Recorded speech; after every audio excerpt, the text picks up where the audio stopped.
Good morning, and welcome to week 9 of our class. This week we'll be looking at low fidelity and other forms of prototyping. So just to sort of, before we launch into that, just as a quick reminder, you are here. We've gone through the introductory section of the class. We've gone through our evaluation modules, and now we are squarely in the middle of our design section of the class. So we've looked at user needs, we've looked at requirements, and we've started sketching out scenarios, and now we're actually going to start looking at how you convert those scenarios, how you convert those requirements into a starting point for your solution, for your design. Remember throughout this whole thing that the design process that we're using a very simple design process model, where you start by identifying the needs and requirements and working collaboratively with the users and the stakeholders, and then you collaboratively refine that design spec and build a prototype, evaluate that prototype, that way, and then you iteratively do that. Remember, it's a very cyclical process, and each time through the process you learn something new. As a designer and as your stakeholders learn something new through that whole process. So this week we'll be looking specifically at the prototyping phase. But keep in mind that it's all tied together, and as you go through, you'll see that even as you're building your prototype with your stakeholders, you are evaluating it along the way, and you are learning more and refining your understanding of what their needs are, and refining the specifications, and it's all this grand circle. So as you start out this week, we have a number of things on the weekly checklist that we'll go through again. After you finish watching this video, you should do the 3 readings and then watch the 2 other videos that I've put together for you. The first reading is the main textbook that we're using, the chapter.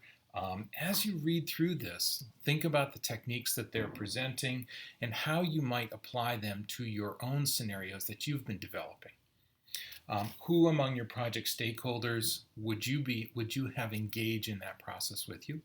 And which variations of these techniques would you use and why? So some of the things to think about as you're reading through that. The second reading is the special issue of the Art of Prototyping that came out of the Association for Computing Machinery a number of years ago, but it's still really interesting to skim through it. You don't have to read the whole thing, but go ahead and skim through it, because there's a lot of interesting ideas of doing prototyping, low fidelity prototyping with junk, and it's a lot of fun. The last reading is a web page that talks about user interface flow diagrams. That will complement, those flow diagrams complement the sketches that you'll be looking at. And what the flow diagrams do is they give you a higher level perspective, a higher level view on the system that you're designing. So the sketches will very often focus on details that go into the screens. But the higher level flow diagram will show the various paths or sequences of interactions that a user can have as they go through your application. So it's a complementary technique that you'll be used, that you may find valuable. Again, what we're doing through this process, through this section of the course, is looking at different techniques that you can add to your toolbox, your toolkit of things. No technique works perfectly in every situation, but if you develop a set of tools that you're comfortable with, you'll usually be able to figure out which one is the right one for each situation. After you redo the readings, there's a couple of videos to look at. There's one that's called Lo-Fi Prototyping. That's a pretty straightforward lecture that shows how a couple of these techniques work. She shows how she uses the whiteboard to sketch things out, and she shows a little bit about how we use sticky notes and some other things. Very basic, but it gives you a good introduction to that.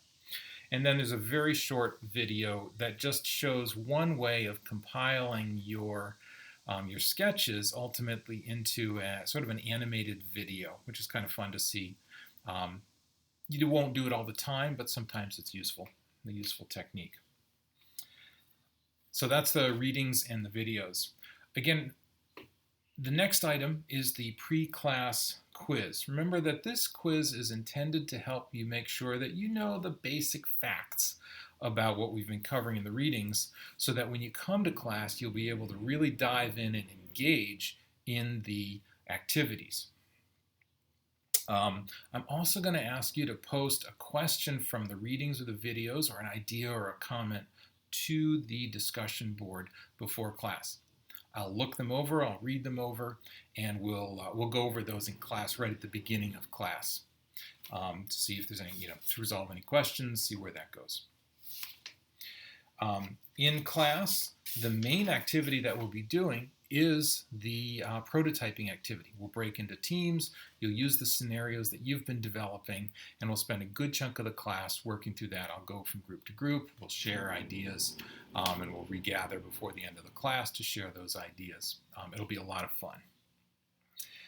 After class, I'm going to ask each of the teams to post pictures and design notes from the activities, from the prototyping artifacts that you create during the class. So that you'll post those to the wiki, and then we'll be able to see your developing designs. Remember, it's all developmental, it's all iterative. Your designs do not need to look polished. In fact, they shouldn't look polished at this point. They should be sketches. At the end of the week, I'm going to ask you to complete what I call a 5-minute feedback form. This is a good way for me to get feedback from you to make sure that things are going on the right, on the right track, that you're getting what you need, that it seems like the workload and the pace is about right. It gives me a chance to get suggestions from you on things that I should be doing differently, and I often make adjustments at this point in the process. So please take a few minutes at the end of the week to do that. I'll summarize the results at the beginning of next week, so you can see what changes, if any, we need to make. As usual, please, I'm always available via email, via phone, as you're getting ready for class. And I look forward to seeing your questions, and look forward to working with you again in class this week.